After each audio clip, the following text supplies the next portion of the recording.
Un saludo para todos los líderes y lideresas de Célula Juvenil de Iglesia Liga en Santa Ana.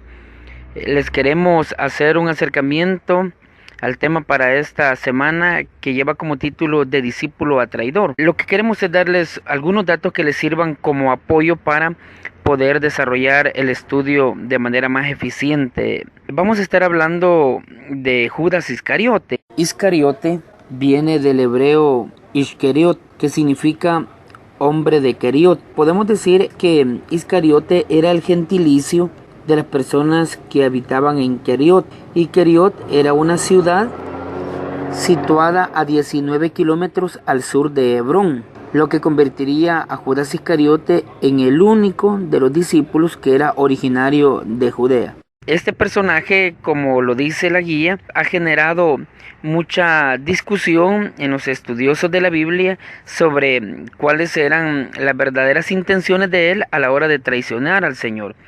Algunos se han llegado a preguntar, ¿y cómo puede ser que una persona que anduvo con el Señor Jesús, que lo conoció de cerca, que fue testigo de sus milagros y que le acompañó a lo largo de todo su ministerio y pudo ver la parte divina del Señor Jesús, sus poderes, sus milagros, sus enseñanzas, cómo puede ser de que alguien así no termine convirtiéndose en un seguidor sincero y de corazón y llegue al punto de tenerle que traicionar? Por eso algunos han llegado a pensar que, o a preguntarse más bien, que si Judas amaba o odiaba al Señor Jesús. Algunos han llegado a decir que las razones por las que Judas traicionó al Señor era simplemente una lucha de poder, que Judas en algún momento quería ocupar una posición de poder dentro del movimiento que Jesús había levantado.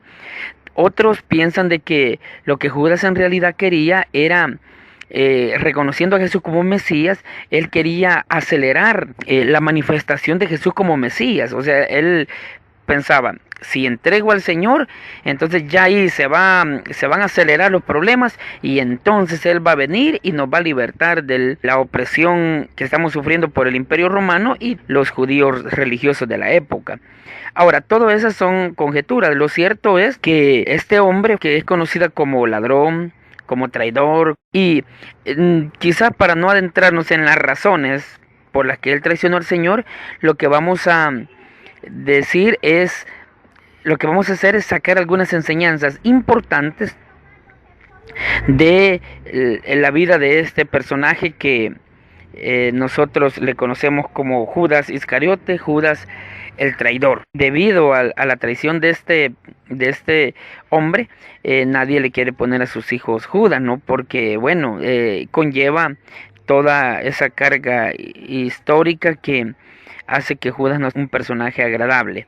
Ahora, cuando veamos en primer punto donde dice, cuando el conocimiento no basta, podemos ver nosotros que en Juan capítulo 18, versículo 2 dice, también Judas, el que traicionaba, conocía aquel lugar. En otras palabras, Judas había participado de todos los encuentros con Jesús. Judas conocía perfectamente cuáles eran las costumbres, los horarios, los lugares que el Señor frecuentaba.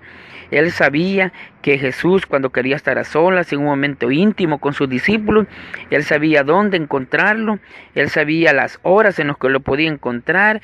Jesús siempre frecuentaba los mismos lugares y Judas, por haber conocido de cerca al Señor, él sabía todos los movimientos de él.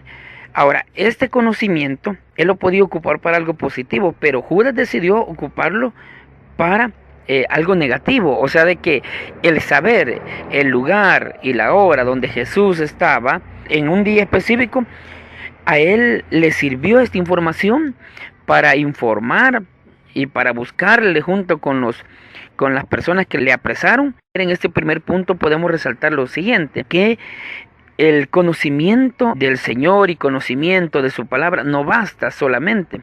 ¿Por qué razón? Porque Judas conocía perfectamente al Señor, había andado con él. Pero ¿qué pasó? Ocupó mal ese conocimiento, no lo ocupó para lo bueno, sino que lo ocupó para lo malo. Igual nos puede suceder a muchos que asisten a nuestras células, incluso a nosotros mismos, que de tanto ir a la iglesia, de tanto ir a las células, conocemos la palabra de Dios. Quizá cuando nosotros preguntamos, nuestros amigos son ya expertos en responder porque conocen tantas cosas de la Biblia, tantas predicaciones que han escuchado y digamos que tienen un buen conocimiento, pero el conocimiento por sí solo no basta. Es necesario que añadamos al conocimiento pues el poner en práctica, ¿verdad? O sea, si le preguntamos a nuestros amigos y amigas que asisten a nuestra célula, a los jóvenes, a las señoritas, que si saben qué se necesita para encontrar la vida eterna, ellos no van a tener problema en decirle que aceptar a Cristo Jesús, que recibir al Señor en su corazón. Y entonces la pregunta sería, si ya lo conocen, ¿por qué no dan ese paso? O sea que el conocimiento por sí solo no basta, todo lo contrario, ¿verdad? El conocimiento sin acción puede llegarse a convertir, al final de cuentas, en lo que nos va a terminar juzgando cuando estemos delante del Señor. En el punto 2, que lleva como título cuando formar parte del grupo no basta, podemos ver, como lo dice la guía, que siempre que los evangelios hablan de Judas, lo mencionan como parte de los 12. De hecho, cuando los evangelios sinópticos se refieren a él, la noche de la captura, se dice que era uno de los 12. Eso usted lo puede corroborar en Mateo 26:47, en Marcos 14:43 y en Lucas 22:47. El énfasis que los autores hacen de que Judas era uno de los 12, o sea, él pertenecía, él era parte. O sea, cuando el Señor Jesús escogió a sus 12 apóstoles, Judas era uno de ellos.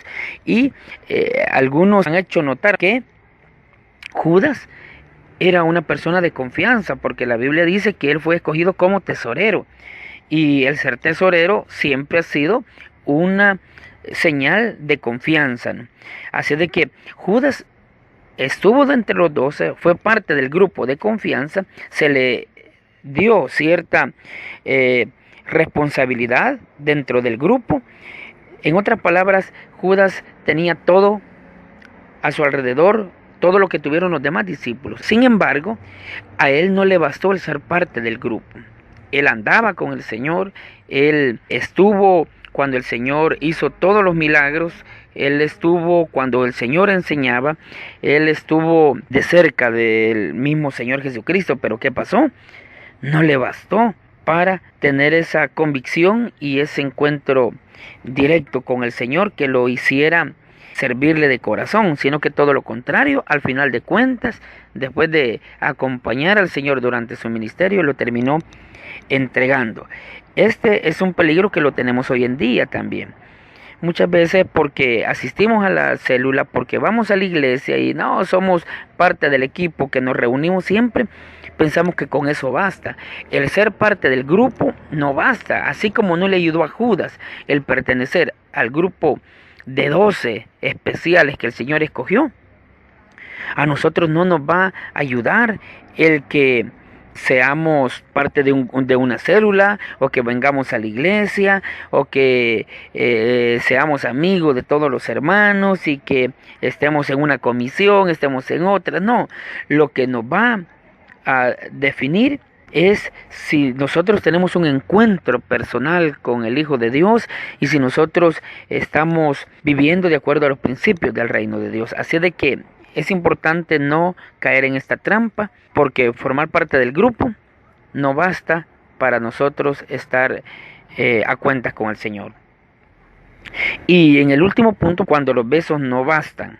Amigo, haz lo que viniste a hacer, dice el versículo 50. Algunas Biblias traducen ese versículo como formulando una pregunta: ¿a qué vienes? Pero muchos estudiosos coinciden en que la mejor manera de traducir ese versículo no es haciendo una pregunta, sino de esta manera: haz lo que viniste a hacer. O sea, en otras palabras, aquello para lo cual viniste, a lo pronto. O dicho de otra manera, deja ya los actos de hipocresía y actúa ya conforme a tus verdaderas intenciones. En el versículo 49 nos dice que Judas se acercó a Jesús, lo saludó y le besó. El verbo besar en griego, tal como aparece en este versículo, parece indicar que el traidor besó muchas veces. En otras palabras, fue como meloso. Llegó y besó al Señor de manera efusiva. Lo más probable, según el verbo que se utiliza, lo más probable es que haya sido muchas veces que le besó. Ahora, ¿qué sucede? Que el Señor Jesús entendió que no eran más que manifestaciones descaradas de hipocresía, porque le estaba besando y estaba pues con esos besos entregando. De las palabras del maestro aprendemos al menos dos cosas: que el Señor pone su atención en las intenciones del corazón antes que en las acciones mismas. O sea, a Dios no lo vamos a engañar como podemos engañar a los hermanos, al líder, al supervisor. A Dios solamente lo podemos agradar si nuestras intenciones son verdaderas, porque Judas llegó besando, pero sus intenciones no eran correctas. Muchas veces nosotros podemos tener prácticas dentro de la misma iglesia, tales como pertenecer a un grupo, a una comisión. Cuando vienen las alabanzas de adoración, pues levantamos nuestras manos, lloramos, mostramos como que si fuéramos personas que le sirven al Señor de todo su corazón, pero eso es lo que podemos aparentar, y el Señor está viendo todo eso, así como lo ven las personas, con la diferencia que las personas, si nos equivocamos, porque podemos ver solamente las apariencias, más no las intenciones del corazón. Si usted levanta sus manos, llora, cualquiera pudiera decir que persona más espiritual, pero Dios, en realidad, que es el que conoce las verdaderas intenciones, no se conforma con estar con estas prácticas, así como le dijo a Judas, ¿verdad? Ya en otras palabras le dijo: deja ya tu hipocresía. Pues entonces Dios lo que quiere que nosotros tengamos un corazón sincero, ¿verdad? Más que aparentar una piedad, lo que debemos hacer es vivir de verdad en manera piadosa conforme a Dios manda. Entonces, yo creo que es una bonita enseñanza, jóvenes y señoritas, para que podamos compartirla y sacar una bonita reflexión acerca del discípulo traidor Judas, y que nosotros tomemos lo que corresponde para nosotros. Espero que de alguna manera les pueda servir el que hayamos grabado este audio, para que ustedes puedan tener esta información. Que el Señor les bendiga.